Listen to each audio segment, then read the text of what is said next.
Thank you very much. So, yeah, thanks a lot for inviting me. And yeah, I'll keep it not too long. So I can imagine you've had a really long day already. So I hope you can hear me okay as well. Yeah. Does that work? Okay, cool. So I think what would be nice to share my screen with you. And let me just find out how to do that here. Here we go. That's better. Can you see my screen now? Yeah. Cool. Yeah. Sorry. Great. Okay. So Nancy asked me indeed to talk a little bit about the research I'm currently doing, and that's what I'll do. So since the mid-90s, to give you a bit of context, I've worked as a curator of new media projects, exhibitions, and since the past year, I focus much more on the conservation of net art or digital art. And I have to say, I know very little actually about post-digital art, but I guess Florian has already told you loads about it, so I won't interfere there. And I'll focus much more on the sort of recent research I'm doing in conservation of net art, particularly performative, dynamic, and changing artworks, especially those without institutional support.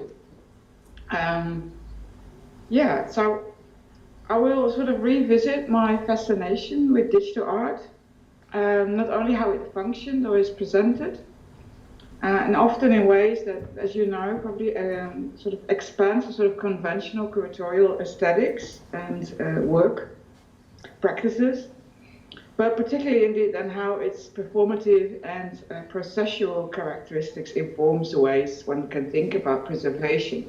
So I'm looking to go beyond the sort of conventional, traditional preservation methods. And in fact, I did my PhD in this subject as well, and I came up with the term networks of care, which consist in a way of different stakeholders and caretakers, both human and non-human, machinic, who use sort of decentralized systems to create, distribute, and potentially also then start preserving cultural heritage. What I'm particularly interested in the moment, in sort of like last year in a way, is the relevance of storytelling in this process as well. And hence I was also very happy when Nancy called me and said like, well, do you want to talk about your research within the perspective of our event, which was also focused very much indeed on the question of how to include Australia within this discourse in a way, which I think you are pretty much already very much embedded in it. But as I said, being interested in storytelling, of course, Australia is one of my focus countries in many ways. Storytelling has a long tradition, especially Aboriginal traditions, cultural traditions as well. So I'm hoping to expand upon that as well in the future. However, though, as I said, it's very preliminary research, and so it's not very much worked out. So I'll just give you a glimpse of what I'm currently thinking of, based on actually more artist examples than anything else. So the image you've been staring at in a way is an image by Rachel de Jode. She's a Dutch artist currently living in Berlin. And I was just primarily looking for post-digital art and encountered her work quite quickly. So I thought like, oh, it's actually an interesting image because it reminded me foremostly of another work, actually, by Martine Nedam called mouchette.org. A very old work and still very active, and particularly because a sort of network of care has surrounded her work as well. But as I said, I won't go into that. There's loads of things that I've been writing about it and that can be found online, so if you want to know more about that, please go ahead. So I want to focus today more on a sort of dynamic and performative work. And an interesting example of that, I think, is here, Olea Lialina's Summer, which she made, she initialized in 2014, or 2013 actually. I made a mistake there. The work is basically a sort of GIF, and it's a GIF that moves according to the network. Because as you can see on the top, the address bar, you notice a different name in a way. And when you start playing that, or you open the website, you will see that every frame connects to another address. And so you can see that her moving on the swing due to the network that's distributed across all these different websites. So Summer is indeed a sort of really interesting example of how performance and dynamics work online, particularly because she not only thematizes the network, but also is reflecting on, in a way, on this dispersive nature and its unstable condition. So, of course, the question comes up how to take care of such a work, because if one person starts to delete it or gets to pay his payments for the browser to keep it updated, etc., etc. There's, of course, loads and loads of interesting questions that come up. And even though also if once she starts deciding to sell the work, for example, or a museum comes up to her and says like, okay, we want to acquire it for our collection, then what does she actually sell? How does that work? Will she also pay all the others involved? Yeah, so those are interesting questions, I think. And that relates also to another strand of web archiving in a way. I think that's been quite prominent the last couple of years, and in which, for example, web historian Niels Brugger put it very clearly in a way that the archiving process very much determines how a website is archived, and thus also what kind of type of reconstruction or analysis is very much possible or not possible at all. So, yeah, as you know as well, websites are very difficult technical constructions that often change over time. And this Brugger really showed quite convincingly that archiving such a website means that it's never really the same as you thought it would be, especially when using web crawlers, for example.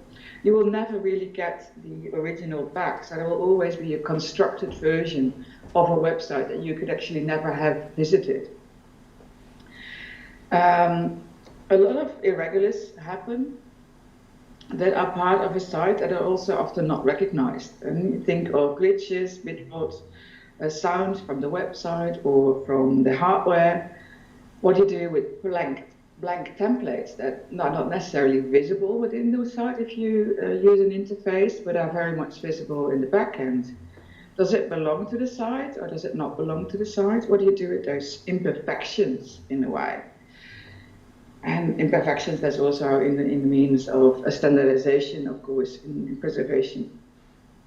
So those really pose a huge challenge for researchers that are unfamiliar with the documentation processes.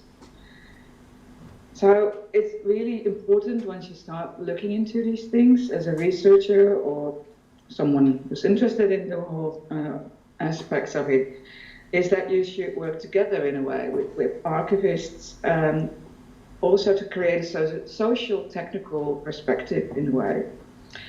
And that you also need to know quite a bit of the cultural aspects, the cultural aesthetics, especially when normal functions are deliberately misused, which is often the case, as you know, of course, as well. So increasingly what you see, what I focus on next, is that artists start to document their own work. For instance, by creating a video. And that's an example here, which I don't have the video necessarily of, but it's Jan Robert Leefde. It's a remake of Robert Smithson's Spiral Jetty in Minecraft in 2013. Jan Robert is a Dutch net artist and also a fan of land art, and he was fascinated by Minecraft.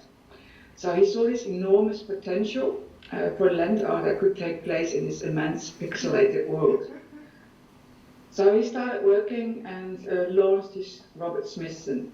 And after that, I had a conversation with him in how he explains how much trouble it actually cost him. The many hours he spent on designing tools to build the whole land art piece. But in between, he also mentioned how adept he had become in making weapons, and even better at defeating and driving away unwanted Minecraft entities. So the world of Minecraft is not as flat as it seems. And unfortunately, within this video, you can't really see all that. You don't see that experience at all. And it's just a day in the land art of Minecraft. So the way Minecraft functions in a way, how patient you have to be, how inventive you have to be, how much time it takes to create something, and how many fights you have to fight, remains totally unclear. Now, in a response to this work, Marianne Breeze, networker from your part of the world, made her own copy of Leegte's Smithson's. And in this, she brings out some of the elements of that world. For example, the engineer, which is a screenshot in here in the very bottom side. How is modding or copying or making a visual comment is something that I'm quite interested in as well. And it's those sort of, in these sort of dialogues, I think, those sort of stories that emerge of a single work and that gets repeated and translated and modded in different ways. And I think that's particularly interesting. It's a process or a performance, I think, that's very valuable, and it's more valuable in a way than perhaps the single works themselves. And so there's a continuous flow of reaction. And that continuous dialogue is the core of, I think, the whole work. But it only goes for those that participate in it, in a way, or that have heard stories about it. So to get to this idea of storytelling, and particularly storytelling as method, a few years ago, someone at SF MoMA, the head of conservation, Jill Sterrett, she suggested that we might have to think about planting seeds, or sort of what she calls finds, small tokens that can re-emerge over time, and from which the stories can be told again and again. In other words, you would say the documents or records with information value that could, according to her at least, help to cope with these sort of very new, complex artworks. And she was very much inspired by the working methods in archaeology, in which these finds are constantly and repeatedly replaced in new contexts. And for preservation, however, she suggests to reverse this sort of find mechanism, not as an endpoint for something new, but as a method to trace the involvement with a work of art and reveal its lifetime and in the course of time. So it's much more about circulation, right, than coming to something new again and again. So according to Sterrett, this makes it also possible to see and see again. Now this, I think, is very much also the principle of storytelling. Relationships and recognizable patterns in information create meaning and also understanding. And while some things remain very much constant, other elements can change depending on the time, the place, and the person telling the story. So this is the kind of story that has not had linear development based on certain events with a specific message, but it's about telling stories as a cyclical structure in which the events and actions are connected and come back again and again, depending on the context. So in other words, telling stories in a digital medium, I would say, offers new ways of conceptualizing and rethinking, thinking anew. At the same time, it also reflects a sort of unstable nature that is very much characteristics of many of these online projects. Sorry. So this principle, I think, can also be found in this work by Erica Scorti. And now this is going to be a challenge, because I actually don't want you to hear the sound, because then you will hear me again, but I think we can't really avoid that. So we'll see what happens.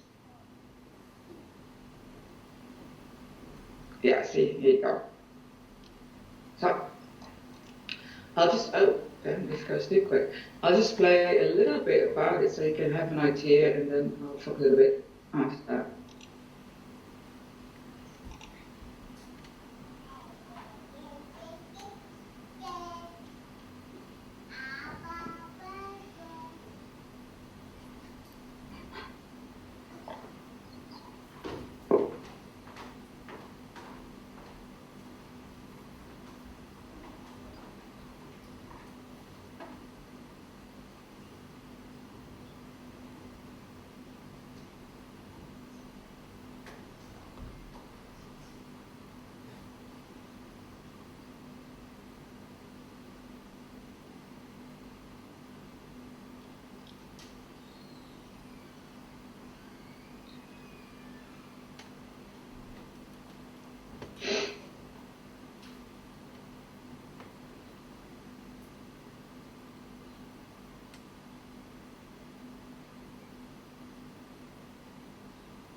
So, in a way, what you see here now is the work Dark Archives by Erica Scorti, a Greek English artist. And it was actually part of a commission that I did for the new institute in Rotterdam. I asked a number of artists and designers to speculate about the future of archiving, and particularly about archiving of online content. And what Erica started doing was uploading all her material, all her photos, her scribbles, her drawings, her videos, her communication. She put it all online. And she put everything on Google Photo, used various automated editing systems, and then came up with a series of videos. And that really showed parts of her life in a way. But because, of course, these systems are not necessarily very transparent, on the one hand, you don't know what is selected by whom or what. And it's also missing a lot of information in a way as well. It shows you particular things and not others. So to show what that actually means, he contacted a series of authors, several authors, and asked them to imagine what those missing links could be, sort of gaps in the visual stories he had created from these automated video editing systems. So those authors started responding and looking at the videos and started giving them keywords. And from those keywords, she made additionally new storylines. And that's the video now that you've seen in the end. So you can see one of those results. So this is how storytelling indeed becomes part human, part non-human. And it could be indeed a very interesting way to start interpreting the sort of online archive that you start building in new ways. Now, another example is this website, delinear.info by Harm van den Dorpel, a Dutch artist living in Berlin at the moment. And Harm was very much frustrated in a way by the standardization of search engines and social media when he started thinking about this work. And he started to build his own platform about 4 years ago now. And he describes it as sort of sketchbook, a social platform and an archive that is created and managed by all the ones that are involved. So as a user of the site, anyone can sort of sign up and become a participant and start uploading content. And so this content functions very much as a navigation to other people's content as well. And this creates a sort of patchwork of spontaneous and associative images, sounds, and text. So Harm sees that network that emerges as sort of recursive environment, emphasizing that it's not important that something is never finished, and that the results are not as fixed, and that things can always change. The user really determines what is seen. So delinear.info also shows how a work of art or an image does not in itself create meaning or value, but that the information comes from all these different relationships with the things that can be seen. In other words, and I think what I know what currently the boundaries of archiving, this is very much exceeding those, very much expanding those, and people, I showed this actually not too long ago to a bunch of archivists, and they were pretty appalled in a way. They was like, well, this has nothing to do with archiving anymore. Nevertheless, though, I would argue it has everything to do with archiving, but it's an archive that's based on complexity instead of standardization and structured information. That's something that archivists are really keen on. So, in contrast, in a way, to following these aspective routings, the links that you create here in this work provide you with information in a much more intuitive and aesthetic way, which I think is particularly relevant for archiving. But yeah, as I said, for most people, this is just a couple of bridges too far. So in that presentation, I also showed them this work, the 1 terabyte of kilobyte age by Dragan Espenschied and Olli Aliarina, a continuing project. And it's their attempt to breathe new life, in a way, into the popular GeoCities world from the 90s, after its closure by Yahoo in 2009. The Internet Archive, the archive team, had started to make a torrent of all the crawlings they had done from GeoCities in a couple of months' time, which came down to about 1 terabyte of content. And Espenschied and Lielia started to download all those things, and they were thinking about a way to redistribute them and to make a new archive out of them. So they chose to actually archive the screenshots of the home pages and distribute them via the various social media channels. So you can see here, for example, their blog post. They've got also a Tumblr site, and they use Twitter. And they use that alternatively as well. For them, that was really important to find a way to allow these historical artifacts and memories to endure. And for them, the main method to do that was circulation and distribution of the sort of historical, cultural, and social values of these old worlds would become visible. So it wasn't necessarily about the content, but much more indeed about the aesthetics of those sites, the design of those sites. At the same time, I think the project also shows how a network of different people gives meaning to these values, because according to the kind of likes, the retweets, these pages get validated in a way, and then they get redistributed accordingly. But it's also visible in the metadata that they give to the individual screenshots, and perhaps you can probably not see that really well, but they use really interesting metadata. For example, glitter, or flash, or Felix. And those were, of course, quite interesting characters and means of expressing yourself within these GeoCities pages. So it especially reflected the sort of the uses of those networks and the way they were doing. And it certainly goes beyond the sort of traditional ways of categorization or metadata. Instead of merely collecting the material with a view to preservation, the project asks very much about archiving. What does archiving mean in the context of making work accessible? And as also described by Dragan here, this method was explicitly chosen as a presentation and preservation method. As he says here, digital culture is mass culture, and it's also more about practices than objects. In order for artifacts to survive culturally, they need to become useful again in contemporary digital culture. Content that is isolated, decontextualized, and shuffled around in databases of, can't really read that now anymore, of social networking sites is the main form of communication to be useful. An artifact has to work as a post. It has to become impartable and be brought into a format that's accepted everywhere. And that is a screenshot. So instead of mixing of existing methods, in which it would be a sort of static backlog, somewhere sitting in an archive, GeoCities has now become a very dynamic and still growing living archive.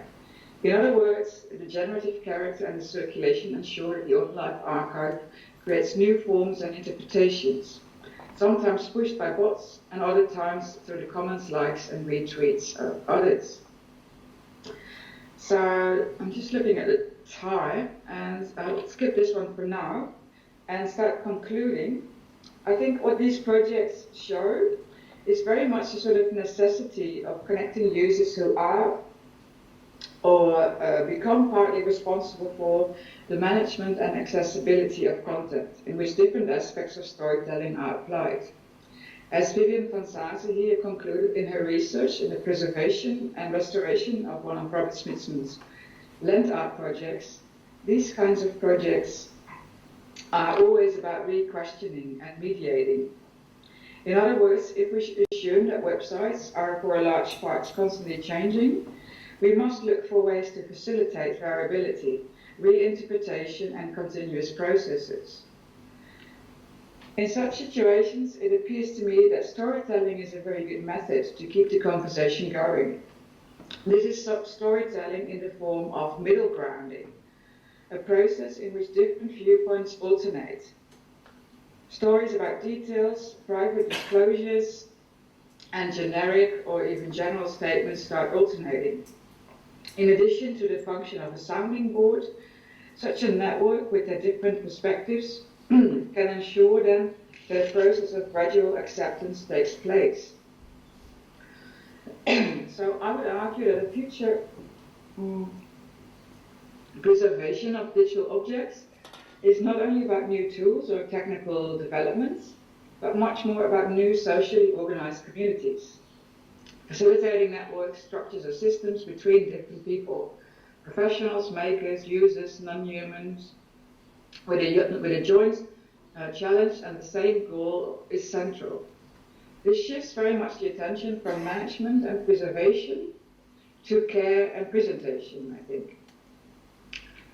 So, to conclude finally, in my current research, I want to try and determine to what extent and how capturing online cultures has a relationship with storytelling. And from there, look at what storytelling as method can mean for the preservation of these online cultures. So, that's the end of it. Thank you very much.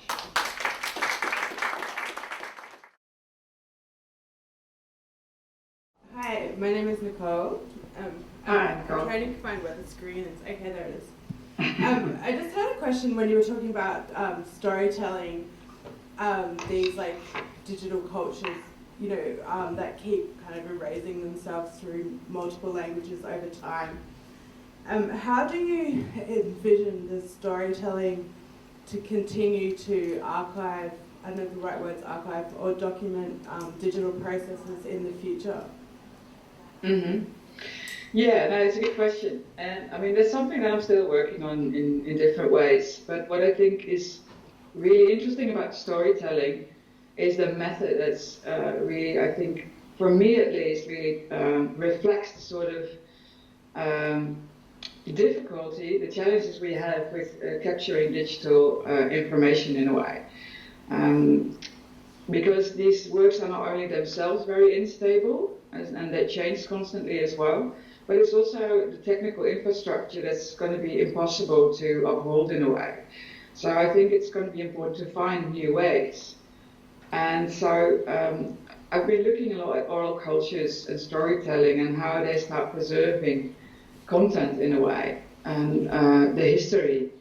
And then you can see that they actually have very good systems in place in a way, which maybe might not seem very generic or standard in a way, but there's certain methods in storytelling particularly that always come back.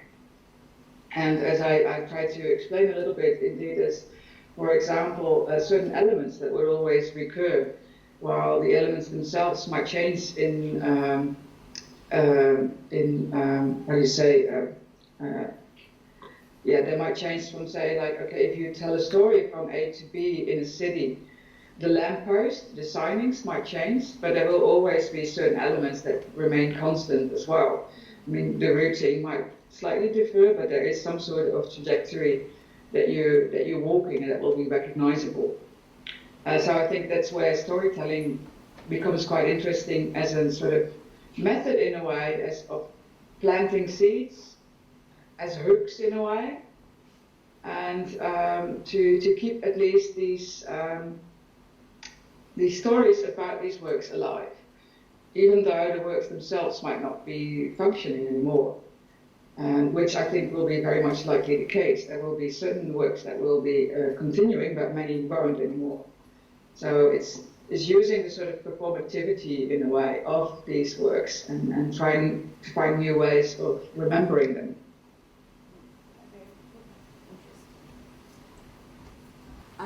Thank you very much. I think we have to kind Thank of you. move on to performance.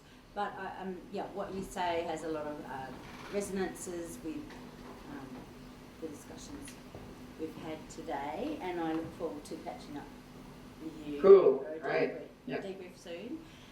Yeah. Enjoy the performances. Thank you, and have a lovely Saturday. Okay. Yeah. Thank you. Okay.